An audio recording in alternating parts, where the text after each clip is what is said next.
Hello everyone, study 29 academy के एक और नए वीडियो में आप सभी का स्वागत है। आज हम एनसीईआरटी कक्षा 6 की हमारे अतीत किताब, जो एक इतिहास की किताब है, उसका अध्याय क्या बताती है हमें किताबें और खबरें, इस अध्याय के वन लाइनर क्वेश्चन आंसर हल करेंगे। और ये वन लाइनर क्वेश्चन आंसर है वो आपकी सभी प्रतियोगी परीक्षाओं के लिए अति महत्वपूर्ण होंगे, जिन परीक्षाओं में आपके आरंभिक इतिहास आपके सिलेबस में है।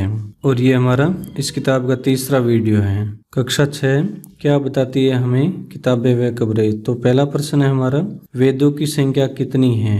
तो उत्तर हो जाएगा वेदों की संख्या 4 है। ऋग्वेद, सामवेद, यजुर्वेद व अथर्ववेद।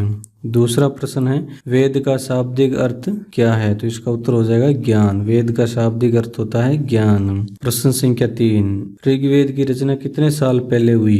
तो इसका उत्तर हो जाएगा लगभग 3500 साल पहले ऋग्वेद की रचना हुई। चौथा प्रश्न है, ऋग्वेद में लिखी गई प्रार्थनाएं क्या कहलाती है। तो इसका उत्तर हो जाएगा सूक्त। ऋग्वेद की प्रार्थनाएं सूक्त कहलाती है और ये 1000 से ज्यादा है। इनकी संख्या है वो 1000 से ज्यादा है। प्रश्न संख्या 5, सूक्त का अर्थ क्या होता है। तो सूक्त का अर्थ होता है अच्छी तरह से बोला गया। छठा प्रश्न, ऋग्वेद के सूक्तों में मुख्यतः कितने प्रकार के देवताओं का उल्लेख हुआ है। तो यहाँ पर हमें बताना है मुख्यतः किन देवताओं का उल्लेख हुआ है, कितने देवताओं का। उत्तर हो जाएगा 3, अग्नि, इंद्र व सोम।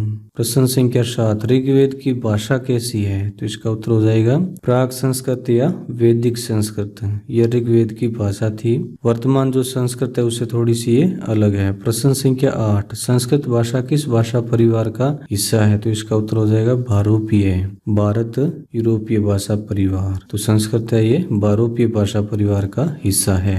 प्रश्न संख्या 9, दक्षिण भारत में बोली जाने वाली भाषाएं किस भाषा परिवार का हिस्सा है। उत्तर हो जाएगा द्रविड़ भाषा परिवार। भारत का जो दक्षिणी भाग है उसमें जो भाषाएं बोली जाती है, तमिल, तेलुगु, कन्नड़, मलयालम, वो द्रविड़ भाषा परिवार का हिस्सा मानी गई है। प्रश्न संख्या 10, पूर्वोत्तर भारत में बोली जाने वाली भाषाएं किस भाषा परिवार का हिस्सा है। तो इसका उत्तर हो जाएगा तिब्बत ब्रह्मा भाषा परिवार। प्रश्न संख्या 11, झारखंड व मध्य भारत में बोली जाने वाली भाषाएं किस भाषा परिवार का हिस्सा है। तो इसका उत्तर हो जाएगा ऑस्ट्रो एशियाटिक भाषा परिवार। प्रश्न संख्या 12, कश्मीर से प्राप्त ऋग्वेद की पांडुलिपि किस वृक्ष की छाल पर लिखी गई है। तो इसका उत्तर हो जाएगा भुर्ज वृक्ष। ऋग्वेद की ये जो पांडुलिपि है ये भुर्ज नामक वृक्ष की छाल पर लिखी गई है। प्रश्न संख्या 13, ऋग्वेद के रचयिता स्वयं को क्या मानते थे। तो इसका उत्तर हो जाएगा आर्य। ऋग्वेद के रचयिता अपने आप को आर्य मानते थे। प्रश्न संख्या 14, आर्य शब्द किससे इंगित करता है। तो इसका उत्तर हो जाएगा श्रेष्ठ को। आर्य का अर्थ आप श्रेष्ठ मान सकते हैं। प्रश्न संख्या 15, वैदिक काल में विरोधियों के लिए किस शब्द का प्रयोग किया गया। तो विरोधियों के लिए इस काल में उत्तर हो जाएगा दस्यु या दास शब्द का प्रयोग किया गया है। प्रश्न संख्या 16, महापाषाण कब्रें बनाने की प्रथा कब से शुरू हुई। तो इसका उत्तर हो जाएगा 3000 वर्ष पूर्व। प्रश्न संख्या 17, चरक संहिता के लेखक कौन थे। तो इसका उत्तर हो जाएगा चरक ऋषि।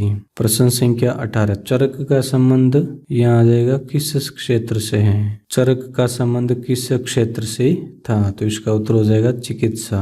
प्रश्न संख्या 19, वेदों की रचना का प्रारंभ कब से हुआ। तो इसका उत्तर हो जाएगा 3500 वर्ष पहले।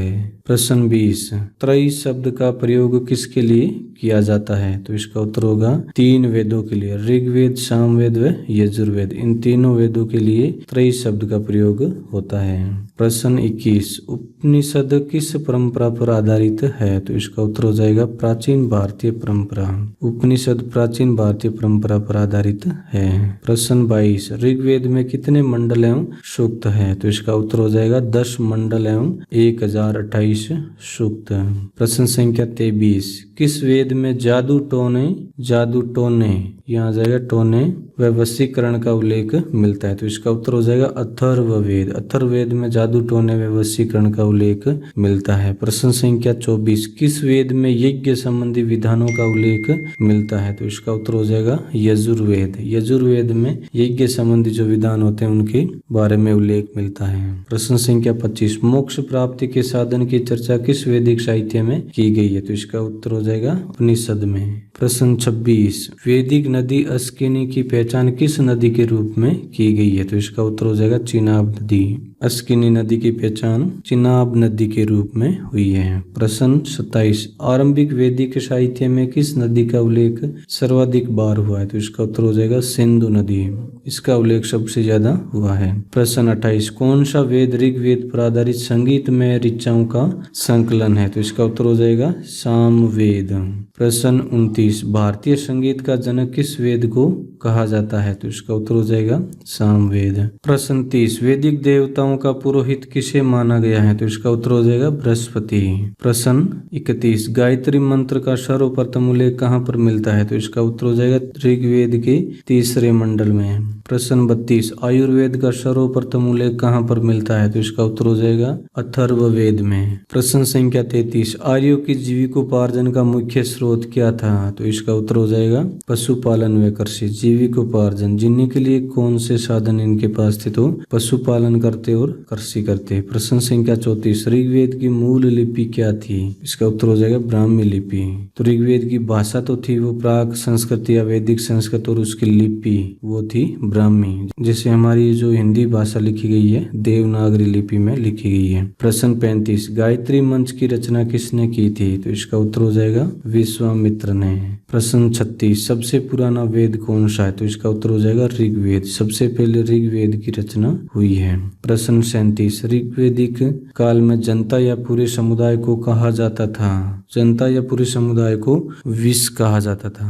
प्रश्न 38, चरक द्वारा लिखित चरक संहिता के अनुसार मनुष्य के शरीर में कितनी हड्डियां होती है? तो 360। वर्तमान में हम 360 हड्डियां बच्चों में मानते हैं, लेकिन चरक द्वारा जो किताब लिखी गई थी चरक संहिता, उसमें मनुष्य में 360 हड्डियां मानी गई है। वैदिक युगीन प्रमुख शब्दावलियां एवं अर्थ।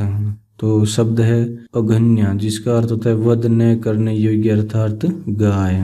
उर्वरा, जूते हुए खेत। लांगल, इसका अर्थ होगा हल। वृक, अर्थ हो जाएगा बेल। यव, जो। गोदुम, जिसे हम गेहूं कहते हैं। तो इस शब्द का प्रयोग पाकिस्तान में आज भी किया जाता है। ये लोग गेहूं को गोंदुम या गेंदुम बोलते हैं। हिरण्य या सुवर्ण, सोना। करिश यानी गोबर की खाद।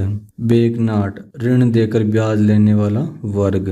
तंदुल, धान। व्रीहि, चावल। इस प्रकार की वीडियो में हमने क्या बताती है हमें किताबें और कब्र अध्याय के वन लाइनर क्वेश्चनों को हल किया। अगले वीडियो में हम अगले पार्ट के क्वेश्चन हल करेंगे। वीडियो अगर उपयोगी लगा हो तो इसको लाइक करें और अपने दोस्तों को शेयर करें। चैनल पर पहली बार आए तो चैनल को सब्सक्राइब कर ले, ताकि आने वाले वीडियो के नोटिफिकेशन आपको समय पर मिल सके। वीडियो को पूरा देखने के लिए आपका बहुत बहुत धन्यवाद।